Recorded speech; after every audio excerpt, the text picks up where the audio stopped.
ಯತ್ನಾಳ್ ಅವರು ದಿಲ್ಲಿಗೆ ಹೋಗಿದ್ರು. ನೀವು ಮಾಧ್ಯಮದವರು ಬಿಗ್ ಶಾಕ್. ಯತ್ನಾಳ್ಗೆ ಯಾರು ಭೇಟಿ ಇಲ್ಲ, ಭಾರಿ ಅಪಮಾನ, ವಿಜಯೇಂದ್ರದ ಭಾರಿ ಗೆಲುವು. ಯಾವ ನಾಟಕ ಮಾಡ್ಕೋತ ಕುಂಡ್ರಬೇಡ್ರಿ.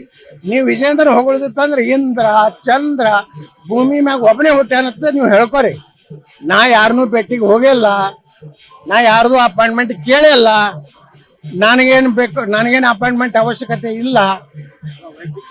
ನನ್ನ ವೈಯಕ್ತಿಕ ಕೆಲಸ, ನಮ್ಮ ಕಾರ್ಖಾನೆ ಕೆಲಸಕ್ಕೆ ಹೋಗಿದ್ದೆ.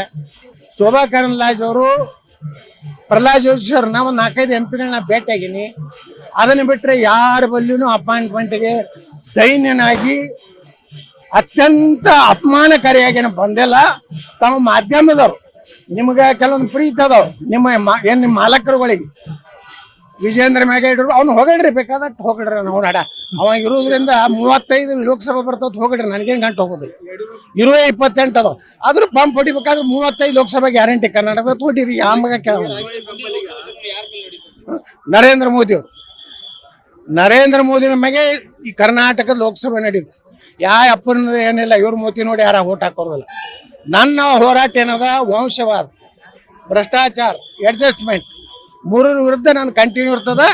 ನನಗೆ ಯಾರು ಬೈದಿಲ್ಲ, ಎಚ್ಚರಿಕೆ ಕೊಟ್ಟಿಲ್ಲ, ಗಂಭೀರವಾದ ಎಚ್ಚರಿಕೆ ಏನು ಯಾವನೂ ಕೊಟ್ಟಿಲ್ಲ.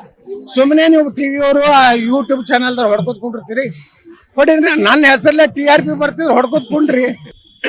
ಬಸವನಗೌಡ, ಯತ್ನಾಳ್ ಪಾಟೀಲ್ ಇರ್ಬೋದು ಅಥವಾ ಯಾರೇ ನಾಯಕರುಗಳಿರ್ಬೋದು, ತಮ್ಮ ಮೂಲಕ ನಾನು ಒಂದು ವಿನಂತಿಯನ್ನು ನಾನು ಮಾಡ್ತಾ ಇದ್ದೇನೆ. ರಾಜ್ಯದ ಅಧ್ಯಕ್ಷ ಅನ್ನುವ ಅಹಂಕಾರದಿಂದ ನಾನು ಈ ಮಾತನ್ನ ಹೇಳ್ತಾ ಇಲ್ಲ.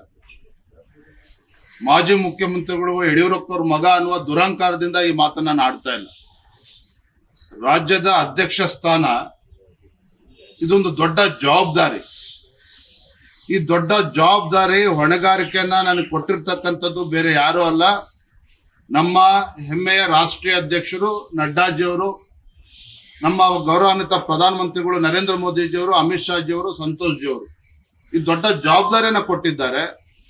ಈ ದೊಡ್ಡ ಜವಾಬ್ದಾರಿಯನ್ನ ಕೊಟ್ಟಿರ್ತಕ್ಕಂಥ ಸಂದರ್ಭದಲ್ಲಿ ನಮ್ಮ ಮುಂದೆ ಇರತಕ್ಕಂಥ ಸವಾಲು, ಈ ದುಷ್ಟ ಕಾಂಗ್ರೆಸ್ ಸರ್ಕಾರದ ವಿರುದ್ಧ ಹೋರಾಟವನ್ನ ಮಾಡಬೇಕಾಗಿದೆ.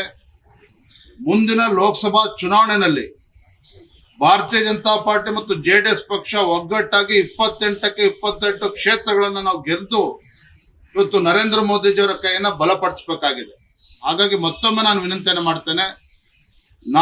ನನ್ನ ಮುಂದೆ ಇರ್ತಕ್ಕಂಥ ಗುರಿ ಮುಂದಿನ ಲೋಕಸಭಾ ಚುನಾವಣೆ, ನನ್ನ ಮುಂದೆ ಇರ್ತಕ್ಕಂಥ ಗುರಿ ರಾಜ್ಯದಲ್ಲಿ ನಮ್ಮ ಪಕ್ಷದ ಕಾರ್ಯಕರ್ತರು ಇವತ್ತು ಹಗಲು ರಾತ್ರಿ ಹೋರಾಟ ಅನ್ನೋದಕ್ಕಿಂತ ಹೆಚ್ಚಾಗಿ ಒಂದು ತಪಸ್ಸಿನ ರೀತಿ ಇವತ್ತು ದುಡಿತಾ ಇದ್ದಾರೆ ಕಾರ್ಯಕರ್ತರು. 10 ವರ್ಷಗಳಿಂದ ಇವತ್ತು ಯಾವುದೇ ಒಂದು ಸ್ಥಾನಮಾನವನ್ನ ಬಯಸ್ತೇನೆ ಇವತ್ತು ಒಂದು ತಪಸ್ಸಿನ ರೀತಿ ಇವತ್ತು ನಮ್ಮ ಕಾರ್ಯಕರ್ತರು, ಪಕ್ಷದ ಕಾರ್ಯಕರ್ತರು ದುಡಿತಾ ಇದ್ದಾರೆ. ಅವರಿಗೆ ಅವಮಾನ ಮಾಡೋ ರೀತಿಯಲ್ಲಿ ನಾನು ಕೂಡ ನಡೆದುಕೊಳ್ಬಾರದು, ಯಾರು ಕೂಡ ನಡೆದುಕೊಳ್ಬಾರದು. ಹಾಗಾಗಿ ನಮ್ಮ ಪಕ್ಷದ ಎಲ್ಲ ಹಿರಿಯರಲ್ಲಿ ನಾನು ಮತ್ತೊಮ್ಮೆ ವಿನಂತಿಯನ್ನು ಮಾಡ್ತೇನೆ. ನನ್ನ ಉದ್ದೇಶ ಸ್ಪಷ್ಟ ಇದೆ. ಪಕ್ಷದ ಸಂಘಟನೆ ನರೇಂದ್ರ ಮೋದಿಜಿಯವರ ಕೈಯನ್ನ ಬಲಪಡಿಸ್ತಕ್ಕಂಥದ್ದು. ಇವತ್ತು ನರೇಂದ್ರ ಮೋದಿಜಿಯವರು ಈ ದೇಶವನ್ನ ಒಂದು ಅಭಿವೃದ್ಧಿಯ ಪಥದಲ್ಲಿ ತೆಗೆದುಕೊಂಡು ಹೋಗ್ತಾ ಇದ್ದಾರೆ. ಭಾರತ ದೇಶವನ್ನ 2047ನೇ ಇಸ್ವಿ ಅಷ್ಟೊತ್ತಿಗೆ ಒಂದು ಅಭಿವೃದ್ಧಿ ಹೊಂದಿರತಕ್ಕಂಥ ಒಂದು ಶಕ್ತಿಶಾಲಿ ಭಾರತವನ್ನಾಗಿ ಪರಿವರ್ತನೆ ಮಾಡಬೇಕು ಅನ್ನೋ ಗುರಿಯನ್ನು ಹಿಡ್ಕೊಂಡು ಒಂದು ತಪಸ್ಸಿನ ರೀತಿ ಹೊರಟಿರ್ತಕ್ಕಂಥ ಸಂದರ್ಭದಲ್ಲಿ ನಮ್ಮ ಹೇಳಿಕೆಗಳು, ನಮ್ಮ ನಡವಳಿಕೆಗಳು ಅದಕ್ಕೆ ಪೂರಕವಾಗಿರ್ಬೇಕೆ ಹೊರತು ಅದಕ್ಕೆ ತೊಂದರೆ ಆಗಬಾರ್ದು ಅಂತೇಳಿ ಮತ್ತೊಮ್ಮೆ ತಮ್ಮ ಮೂಲಕ ನಾನು ವಿನಂತಿಯನ್ನು ಮಾಡ್ತಾ ಇದ್ದೇನೆ. If you like this video, ಬೇಗ ಲೈಕ್ ಮಾಡಿ, ಕಾಮೆಂಟ್ ಮಾಡಿ, ಶೇರ್ ಮಾಡಿ ಹಾಗೂ ಯೋಯೋ ಟಿವಿ ಕನ್ನಡವನ್ನು ಸಬ್ಸ್ಕ್ರೈಬ್ ಮಾಡಿ.